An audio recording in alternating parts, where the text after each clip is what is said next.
I was only 5. Can you remember when you were 5? Yes. Yes. Had you already started to, have some opinions, some ideas, thoughts, a story? And isn't it amazing, at 5, we're already starting to be independent, a little headstrong, maybe even stubborn? I am. I was. If you could have been in my mother's kitchen, you would have smelled the aroma of her freshly baked chocolate chip cookies. You would have seen her beautiful antique mahogany kitchen table. And you would have heard, "Mom, I can't do it." "Do what, honey?" "I can't eat this hamburger. It's gross." "What?" "Mom, it used to be a cow. It's gross."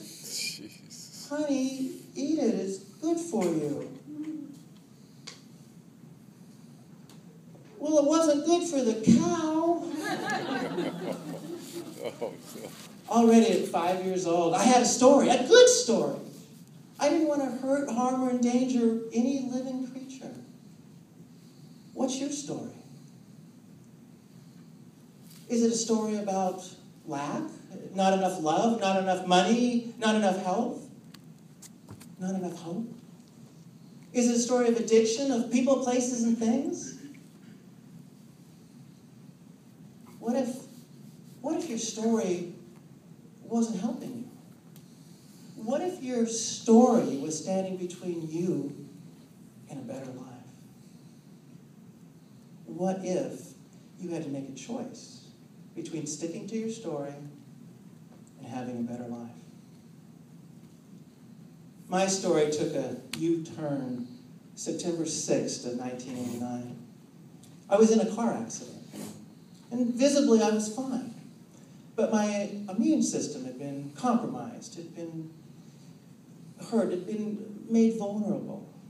And 6 months later, I was exposed to and contracted a disease, a virus called Epstein-Barr, better known as chronic fatigue syndrome. It's like having the flu forever. It's kind of like, when your relatives come over for the weekend and they never leave. What's your story? And is your story serving you? Well, I got sicker and sicker. I was desperate. I was depressed. I was feeling, just huge fatigue. My income went from 6 figures to go figure. I tried every tea, every tonic, every treatment available. Nothing worked. Eventually, my friend Tom said, "David, why don't you try eating meat?" And my doctor agreed. And I said, "Tom, I have a story. I don't hurt animals. I'm a vegetarian. Tom, I don't care if I'm sick." So for 20 long, miserable, tired, debilitating years, I was sick. You might be thinking, well, David, why don't you just change your story and change your life? Nice rhyme, isn't it? Why don't you change your story and change your life? And I said, well, didn't I tell you that I'm stubborn? I was stubborn. And besides, I was so tired, I thought I'd make the best of it. Since I couldn't do anything, I didn't want to work anyway. Now I can catch up on my history and watch the History Channels all day long. And I had 2 new best friends, ESPN and my doctor.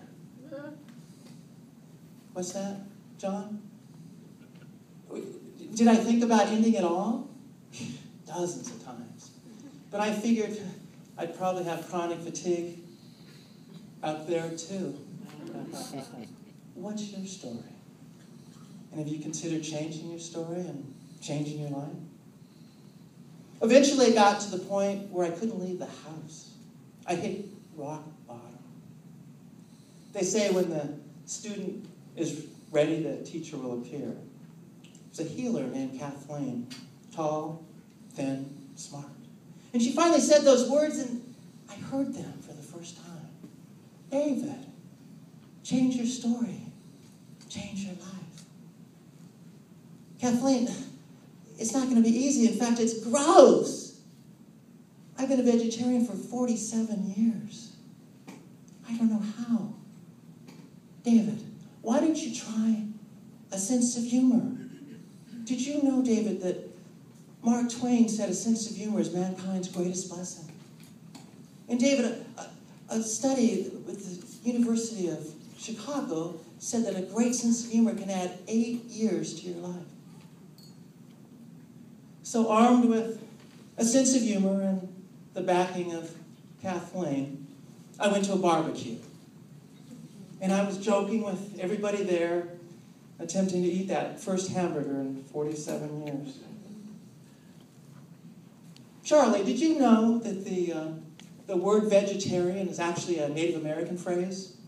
Yeah, it means lousy hunter.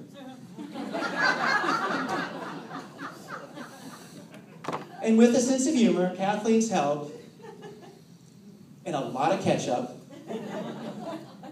I ate that first hamburger.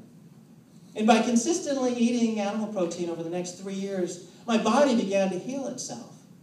Until, like right up to today, I think I got my mojo back. I'm ready to go to work. And for the first time in 23 years, I feel just a little bit sexy. What's your story? And have you considered changing your story and changing your life? You don't have to wait till you hit rock bottom. You don't have to wait for a hero or a heroine to come by and help you. And please, you don't have to wait 20 years.